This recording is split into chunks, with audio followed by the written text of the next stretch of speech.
Yo, I'm gonna review this game, and not because it's an obscure classic or anything. This game is obscure for some pretty good reasons. This game is a great fighter, not. Prepare for Street Combat on the Super Nintendo. Let's get it on.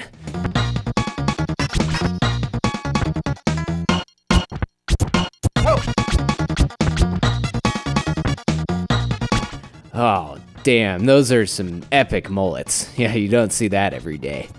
Well, first off, thanks to Paul in California for donating this to us.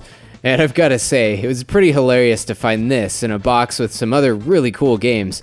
But of course, my eyes went straight to this stinker, released by Irem in 1993. I vividly remember renting this game back in the day. I guess I was about 12 years old or so, and I also remember that I decided that it totally sucked. And I'm talking like Doomsday Warrior sucked. Well, anyways, many years later, not much has changed.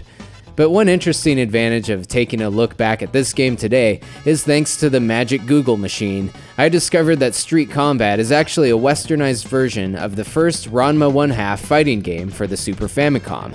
And if you're not familiar with that classic anime, you should probably get your act together and watch it. It's pretty fantastic. And in fact, this game's sequel, Ranma 1/2 Hard Battle, was released in the US with the original characters, and it's moderately better gameplay-wise. But anyways, with many games based on animes, they don't usually have the best production values, and especially in this case.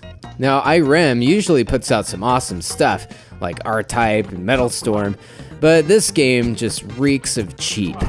But of course, I mean that in the most loving way.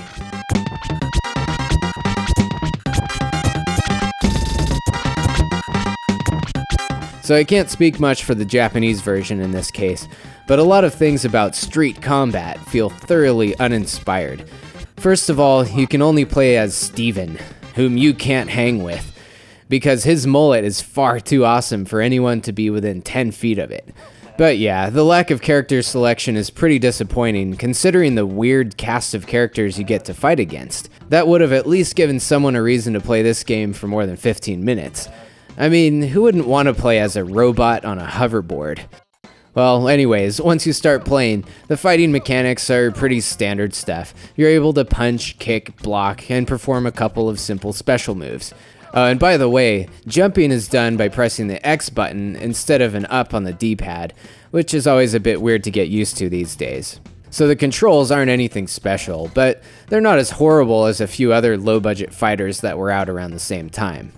But after just a few minutes in the single-player mode, you'll fight your way all the way to CJ, sporting his red PJs, and win whatever competition you've entered in for whatever random reason. It doesn't matter.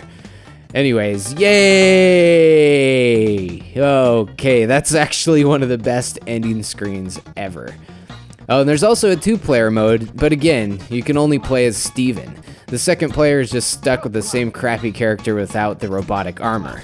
Yay! Yeah, and that's it. That's Street Combat. So unless you seek out some of the most awful retro games in existence, avoid this one. But for a great laugh at some cheesy character designs and really awkward victory quotes, Street Combat is a cartridge worth dusting off.